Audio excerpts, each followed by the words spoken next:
Mummy, there you are! I'm sorry, are you talking to me? I finally found you!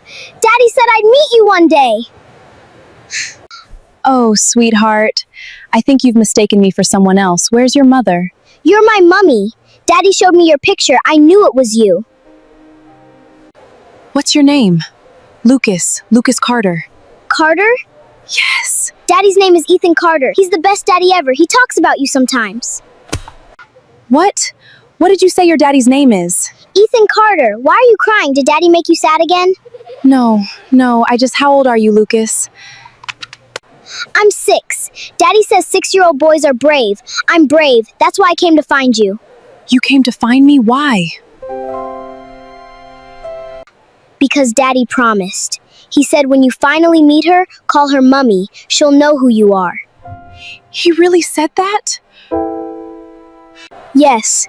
He keeps your picture in his office. He tells me she's a wonderful woman.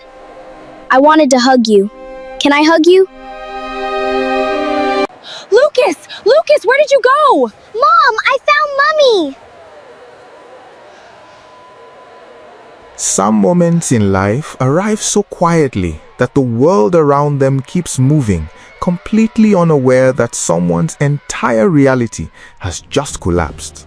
For Maya Carter, that moment happened on a bright Saturday afternoon in the heart of Millennium Park in Chicago. Families wandered between food trucks and colorful festival tents. Children chased giant soap bubbles across the lawn, while musicians filled the air with cheerful jazz melodies. Couples posed for photographs beneath the famous Cloud Gate sculpture, laughing as they admired their reflections. Everything around Maya radiated warmth, happiness, and ordinary life. Yet, inside her, everything had gone cold. She remained frozen where she stood, the little boy's tiny arms still wrapped around her waist. Her breathing became shallow. Her heartbeat echoed loudly in her ears. She could no longer hear the music. She could no longer hear the conversation surrounding her. The only words replaying inside her mind were the ones that innocent little boy had spoken. Daddy showed me your picture. Call her Mommy. His name is Ethan Carter. Each sentence struck with the force of another blow, because Ethan Carter was not simply a man who happened to share her husband's name. He was her husband, the man she had loved faithfully for nearly 12 years, the man who stood beside her before God, their families, and hundreds of wedding guests inside a beautiful church overlooking Lake Michigan, promising there would be no other woman. The man who kissed her forehead every morning before leaving for work. The man who still texted her every afternoon asking if she had eaten lunch. The man who never forgot their anniversary. The man every friend described as the perfect husband. Or perhaps the perfect actor. Maya slowly looked down at Lucas. The little boy smiled up at her with complete innocence. There was no fear in his eyes, no uncertainty. Only excitement, the kind of excitement only a child could carry after finally meeting someone he had been waiting to see. Children could misunderstand many things, but they rarely rehearsed stories with such confidence, especially stories involving people they had never met. Every detail Lucas shared had been spoken naturally, without hesitation. That frightened Maya more than anything else. She lifted trembling fingers and gently brushed a curl away from the boy's forehead. Something about him made her chest tighten. It wasn't merely what he had said. It was the strange familiarity she couldn't explain. His smile, the slight dimple that appeared whenever he grinned, even the way his eyebrows lifted while asking questions. Those tiny expressions reminded her of Ethan.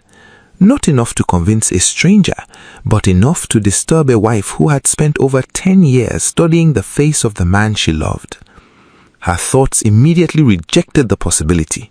No, she refused to believe it. There had to be another explanation. Maybe Ethan sponsored the boy through a charity program. Maybe he mentored children without mentioning it. Maybe Lucas misunderstood who Maya was. Perhaps there was some bizarre coincidence with another Ethan Carter.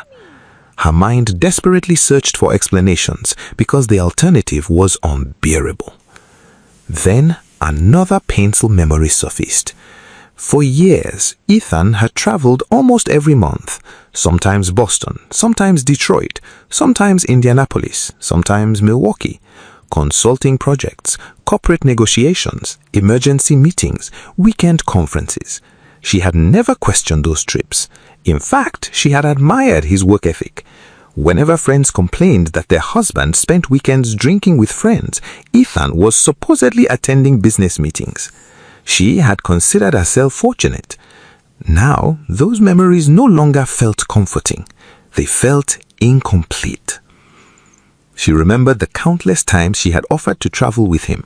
Every single time, he had smiled warmly before giving the same answer.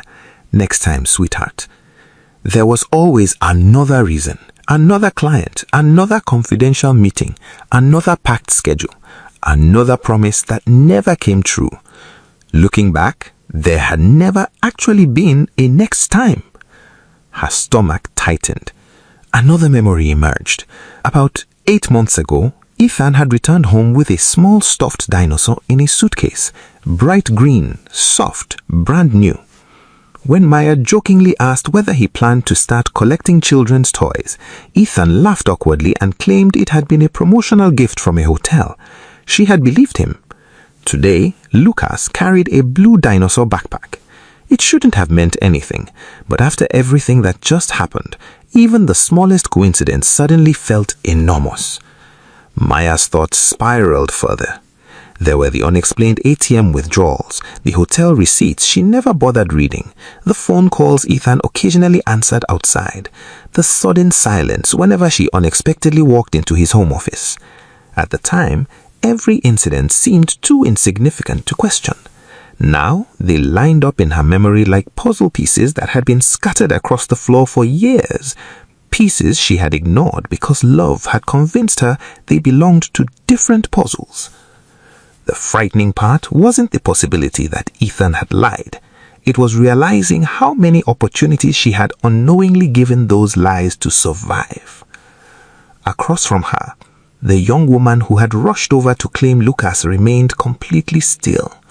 She couldn't have been older than 30. Her breathing was uneven. Her fingers tightened around the strap of her handbag so firmly that her knuckles turned pale. She wasn't looking at Lucas. She wasn't looking around the park. She was only looking at Maya. Not with anger, not with hatred, but with the expression of someone whose worst nightmare had just become reality. And in that silent exchange, Maya felt something she couldn't yet explain. This woman did not look surprised that Lucas had mistaken someone for his mother. She looked terrified because Lucas had found this woman, the woman Ethan had desperately hoped the two worlds would never meet. Maya swallowed hard. She still knew nothing. She had no proof, no evidence, only questions. But one thing had already changed forever. She had arrived at Millennium Park believing she was a happily married woman enjoying a peaceful weekend.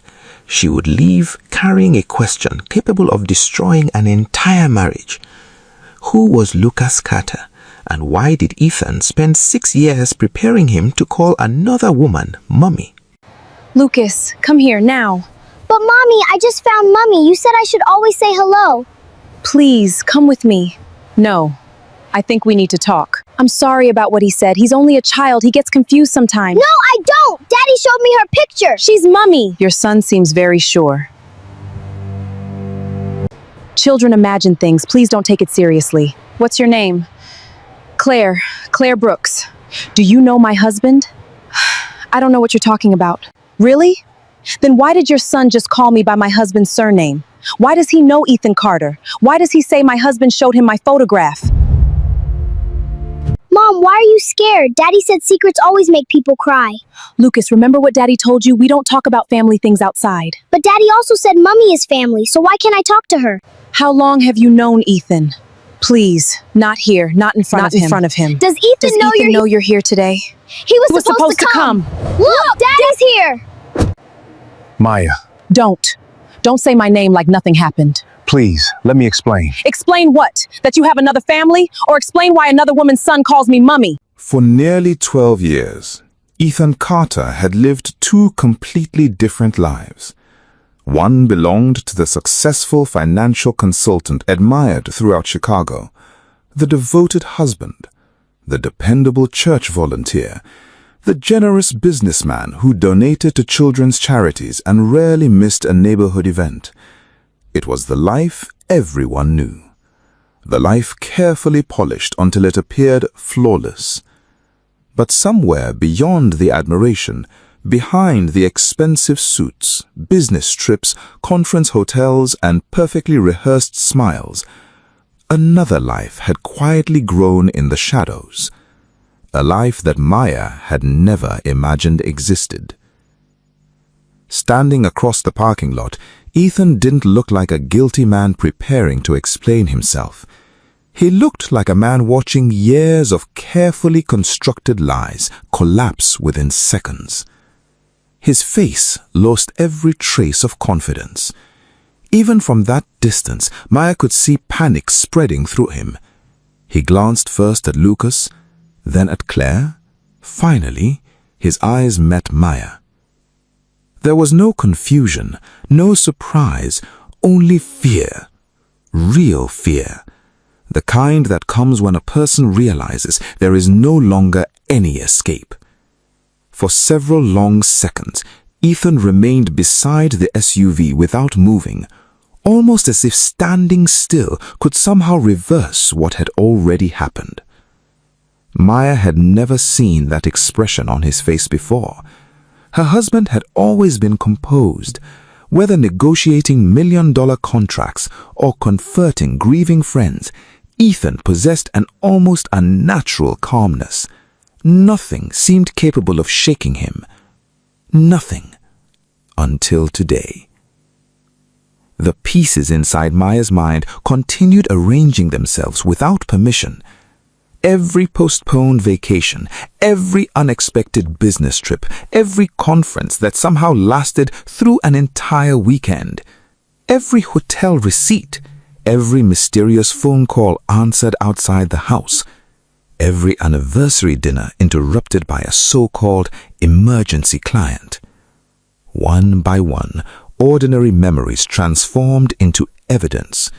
Not proof, not yet, but enough to make her question everything she believed about the man she married.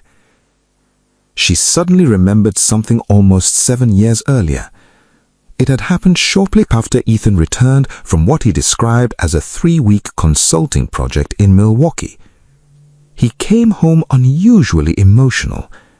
That evening, he hugged her for nearly 5 minutes without saying a word. Later, while they ate dinner, he had looked at her across the table and quietly asked, "If I ever disappointed you, do you think you'd forgive me?" She laughed. She thought he was simply exhausted from work. She reached across the table, squeezed his hand, and answered without hesitation, "You're my husband. We'll always work things out." He smiled, but instead of looking relieved, he looked guilty. She remembered asking what was wrong. He immediately changed the subject. At the time, she thought nothing of it. Now, that conversation returned with terrifying clarity. How many times had Ethan almost confessed? How many opportunities had he abandoned because silence was easier than truth? Her thoughts shifted towards Claire. The young woman didn't look arrogant. She didn't look triumphant. If anything, she seemed exhausted. There were no expensive designer clothes, no flashy jewelry, no attitude suggesting she had won another woman's husband. She appeared exhausted, like someone who had been carrying a burden for too long.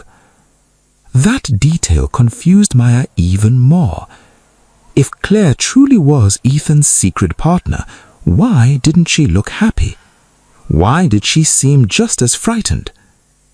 Then there was Lucas, the innocent little boy standing between them.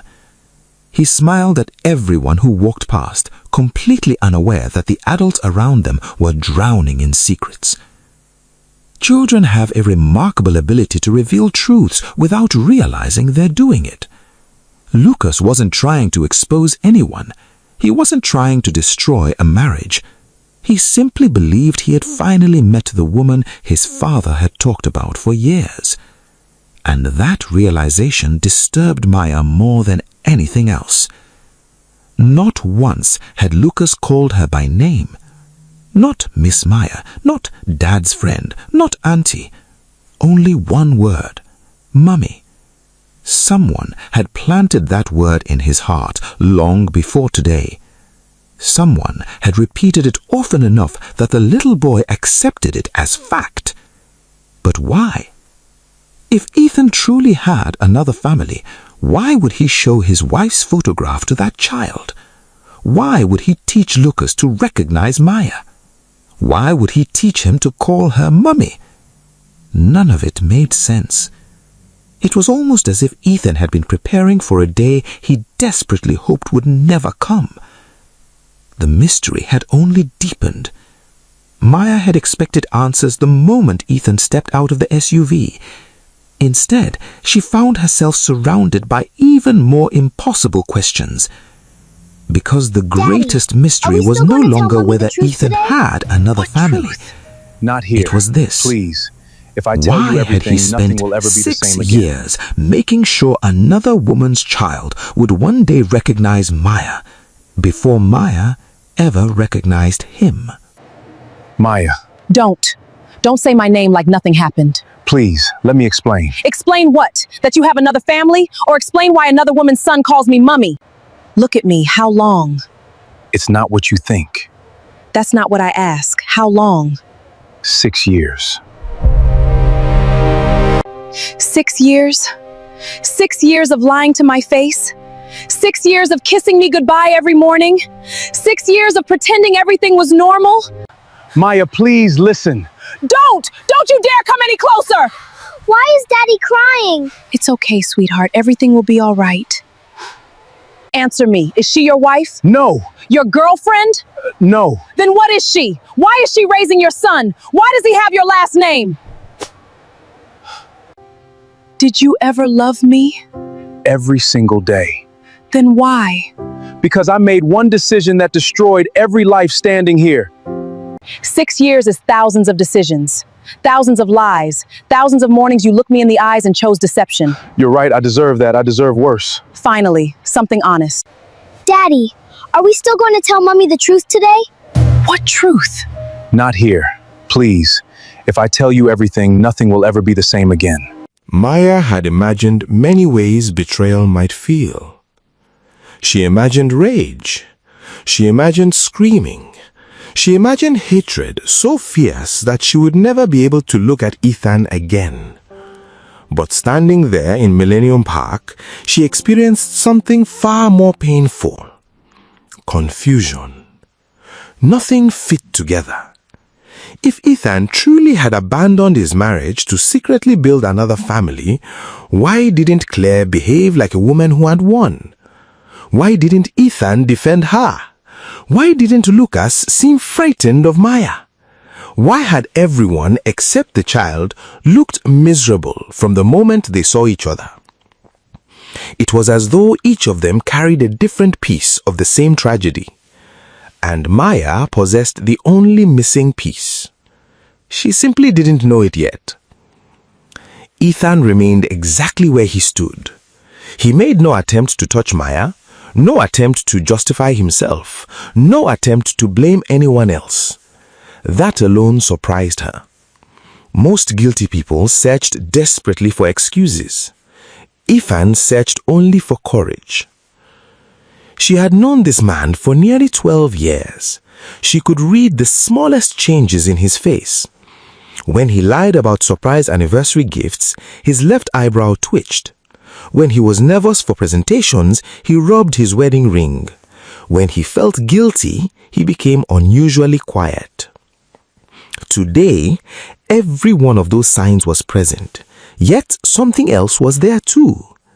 Fear. Not fear of being exposed, fear of finally telling the truth.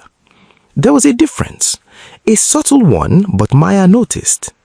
She hated herself for noticing because a part of her still wanted to believe the man she loved wasn't entirely the monster her mind was painting. Then she looked at Lucas again. The little boy had quietly taken Claire's hand. His bright smile had disappeared. He kept glancing back and forth between the adults, trying to understand why everyone suddenly looked so sad. Children often blame themselves for problems they couldn't comprehend.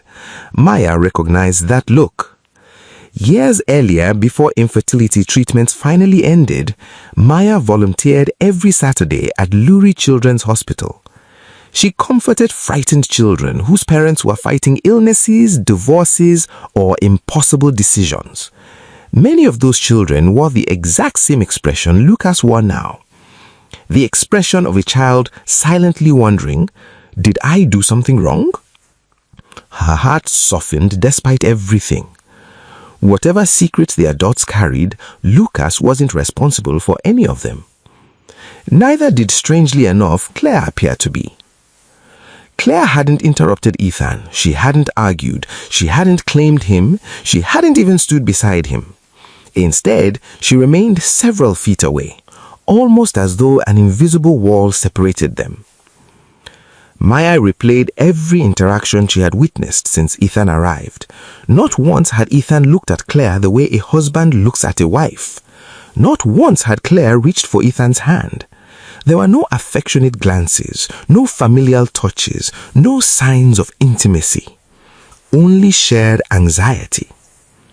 That realization unsettled Maya. If they weren't husband and wife, then what were they? And why had Ethan admitted 6 years of lies? Another memory surfaced. About 5 years earlier, Ethan insisted on creating a trust fund, not for themselves, not for retirement, for a child. Maya remembered laughing through tears as she signed the paperwork. She thought it was Ethan's way of refusing to give up hope that one day they might adopt or somehow become parents. He had simply smiled and said, "Every child deserves someone planning for their future." At the time, she thought it was another example of his kindness. Now, that memory felt different. Was that trust fund really for their future child, or had Ethan already been planning for Lucas?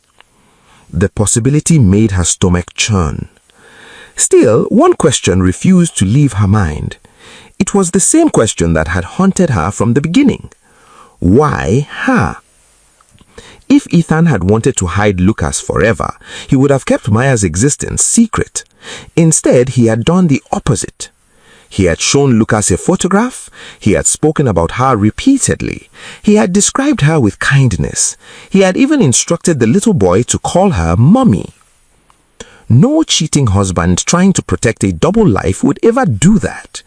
It made no sense, unless Ethan had always intended for this meeting to happen. Not today, not like this, but eventually. As if there was a truth so enormous that no matter how long he delayed it, one day it would have to be told. Maya didn't know whether to fear that truth or pray it was enough to explain the impossible. Because deep inside her heart, beneath the anger and humiliation, another feeling had quietly begun to grow. Not forgiveness, not hope, curiosity. The kind of curiosity that can change the course of a life. And she made a silent promise to herself. No matter how painful the answer might be, she would hear every word Ethan had hidden for the last 6 years. Only then would she decide whether her marriage deserved a funeral or a miracle. Close the door. Nobody leaves until I know why my marriage has become a lie. Maya, I never wanted you to find out like this. Then how? Another 6 years? Another 10? I was trying to protect everyone. Stop saying that. People don't destroy someone they love and call it protection. Who is Claire? She has been in my life for years. Answer the question. Who is she? I'm the woman he's been taking care of. Taking care of? That's what we're calling it now? Did you know he was married? Yes. Wonderful. At least one person in this room knows how to tell the truth. Please, don't blame Claire. Everything that happened is because of me. Did you love her? Answer me! Yes. Thank you. Finally, an honest answer. Is Lucas your son? I've raised him as my own. That's not what I asked. Is he your son? I don't need DNA. I don't need court papers. Your silence answered everything. Mummy, please don't go! Daddy said one day we'd all be together, he promised! Maya drove through downtown Chicago without knowing where she was going. Traffic lights changed from red to green. Cars passed on either side. People hurried along sidewalks carrying shopping bags and coffee cups. Life continued as though nothing extraordinary had happened. But inside Maya's mind, every memory she had ever shared with Ethan was being put on trial. For 12 years, she had believed trust was the strongest part of their marriage. Now she questioned whether trust had ever existed at all. She replayed countless moments that once seemed ordinary. Every business conference, every cancelled weekend, every anniversary interrupted by an urgent phone call, every overnight trip that ended with flowers and apologies. Each memory now appeared through an entirely different lens. The pattern was impossible to ignore. Ethan had not hidden a single mistake. He had hidden an entire life. That realization hurt more than the possibility of infidelity. An affair could begin with weakness, but maintaining a second household for years required planning, discipline, and thousands of deliberate choices. It meant birthdays had been celebrated in 2 different homes. Christmas gifts had been purchased for 2 different families. Medical appointments, school meetings, rent payments, vacations, and ordinary evenings had all been carefully arranged without Maya ever suspecting the truth. She wondered how many times she had kissed her husband goodbye in the morning, while another family waited for him before sunset. That thought made her physically ill. Back at the community center, Ethan remained seated long after Maya left. Claire said very little. She knew this day had been inevitable. For years, she had urged Ethan to stop living between 2 worlds. Every month that passed made the eventual truth more devastating. Secrets never become lighter with time. They become heavier. Lucas, however, understood almost nothing. All he knew was that the smiling woman from the photographs had walked away crying. The child could not understand why the person he had spent years hoping to meet refused to look back. He quietly picked up the drawing he had been carrying inside his backpack. It was a crayon picture of 4 people standing under the same roof. A man, a woman, a little boy, and another woman with long dark hair. Across the top of the page, written in uneven 6-year-old handwriting, were 3 simple words: "My happy family." Claire stared at the drawing for several moments before gently folding it closed. Her eyes filled with tears, because she knew something Maya did not. Something Ethan had sworn would remain hidden until he found the courage to tell the truth himself. The drawing was not a fantasy. It was based on a promise. A promise Ethan had repeated so many times that Lucas believed it with all his heart. And that promise was the reason the little boy called Maya Mummy. The answer still remained hidden, but for the first time, it was no longer buried by lies alone. It was buried beneath a promise that, if broken, would change 4 lives forever. You followed me. I had to. If I lose you tonight, I'll never forgive myself. You should have thought about that 6 years ago. You're right. No excuses, no more lies. Tonight you answer every question. How many times have you slept in that apartment? Hundreds. How many birthdays have you celebrated with them? Everyone. Every one. While I was home wondering why another meeting suddenly appeared on your calendar, did you buy Lucas Christmas presents? Yes. Did you teach him to ride a bicycle? Yes. Did you attend his school events? Yes. Did you comfort him when he cried? Yes. You became everything to him, but you never gave me the chance to become anything. Every month I prayed for a child. Every birthday I wished for one. Every Mother's Day I smiled while pretending I wasn't breaking inside. I never wanted to hurt you. But you did, every single day. Tell me one thing. Just one. Why did you tell Lucas to call me Mummy? Because I never stopped believing that one day you would love him. The house felt different that night. For 12 years, it had been a place filled with quiet routines and familiar comforts. Every room held memories of birthdays, anniversaries, holiday dinners, and dreams about a future they hoped would eventually include children. Now, those same walls seemed to echo with unanswered questions. Maya spent the night in the guest bedroom. Sleep never came. She lay awake replaying every conversation she had shared with Ethan since the beginning of their marriage, searching for the exact moment honesty had disappeared and secrecy had taken its place. She could not find it. That frightened her more than the lies themselves. Outside, the rain continued until dawn. Across the city, Ethan remained seated in the living room. He never entered their bedroom. He never turned on the television. He never touched his phone. The silence became its own punishment.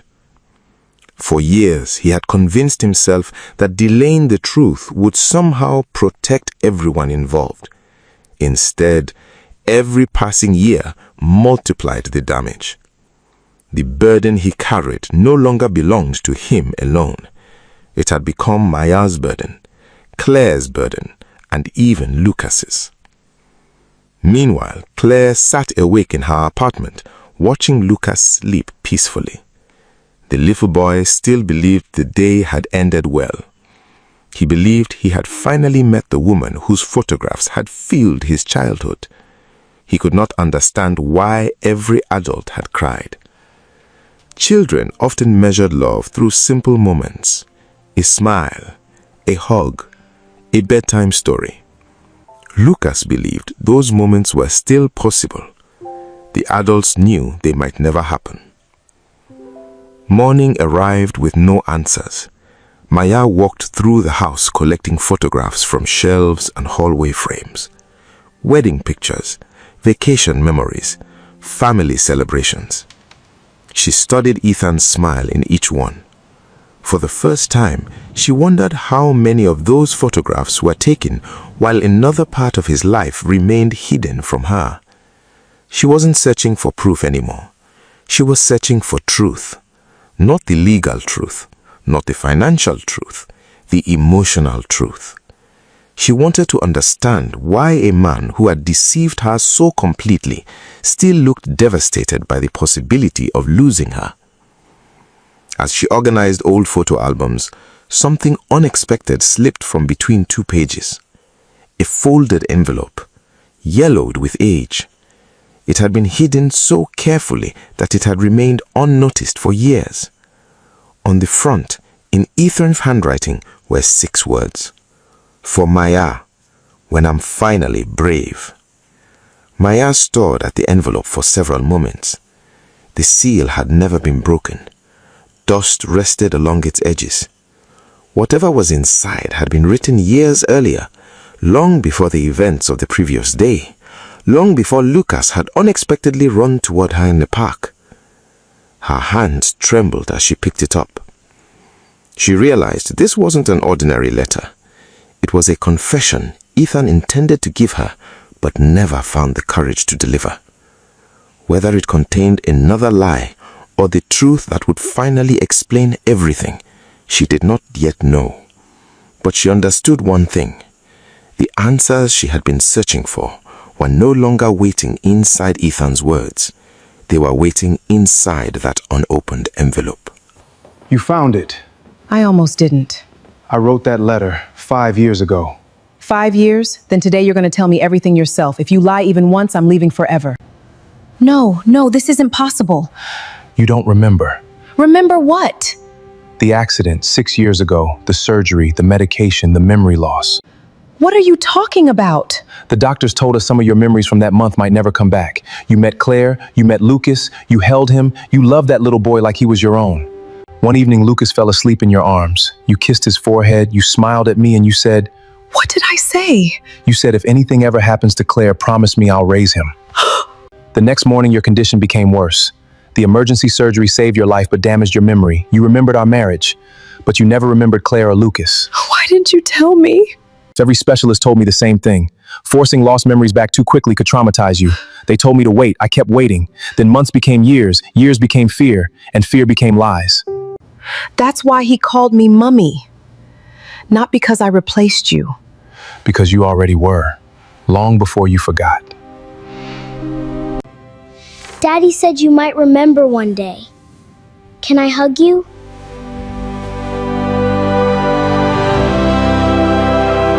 The truth did not erase the pain. It did not erase the years of deception, the broken trust, or the loneliness Maya had endured while searching for answers that Ethan was too afraid to give. But it changed the meaning of everything that had come before. The secret Ethan carried was never as simple as another family. His greatest mistake was not loving Lucas. It was believing that fear could protect the people he loved. Instead of trusting Maya with the truth, he trusted time. Instead of seeking healing together, he chose silence. That silence slowly poisoned the very marriage he had hoped to preserve. Over the following weeks, Maya read every page of the unopened letter. She also reviewed hospital records, medical reports, and photographs stored in old digital archives.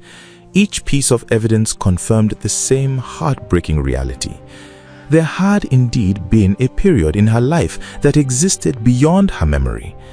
Although she could not remember every moment, she accepted that the woman she had once been had loved Lucas deeply enough to make a life-changing promise. Recovery did not happen overnight. Trust, once broken, demanded patience. Ethan began attending marriage counseling with Maya. For the first time in years, there were no hidden apartments, no secret meetings, and no unexplained trips. Every difficult question received an honest answer. Claire also chose a new path. She rebuilt her independence, found stable work, and gradually stopped relying on Ethan's financial support. The relationship between the three adults slowly transformed from painful secrecy into respectful honesty. Most importantly, Lucas no longer lived between two worlds. He no longer had to wonder why the woman he admired existed only in photographs. He became part of Maya's life, openly, with kindness replacing confusion and truth replacing secrecy. The bond between them did not return because of forgotten memories. It grew because Maya consciously chose it. She chose to honor the promise she had once made, even if she could no longer remember making it. Years later, when Lucas graduated from high school, Maya sat proudly beside Ethan in the front row. As Lucas crossed the stage, he searched the audience until he found her. He smiled. Then, without hesitation, he raised his diploma toward the woman who had once disappeared from his memories and later returned to his life by choice. In that moment, Maya understood something profound. Family is not always defined by blood.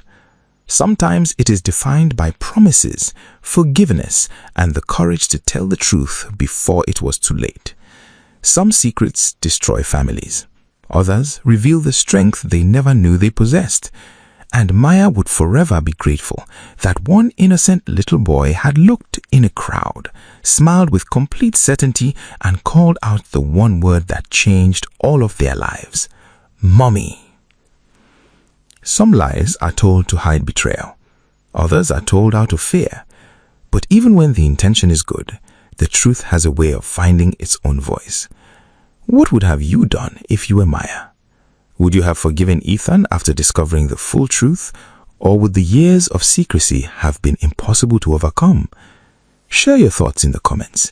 And if this story touched your heart, don't forget to like, subscribe, and join us for another unforgettable story on Sweetest African Folk Tales. Until next time, stay kind, stay hopeful, and remember, sometimes the greatest miracles begin with the smallest voices.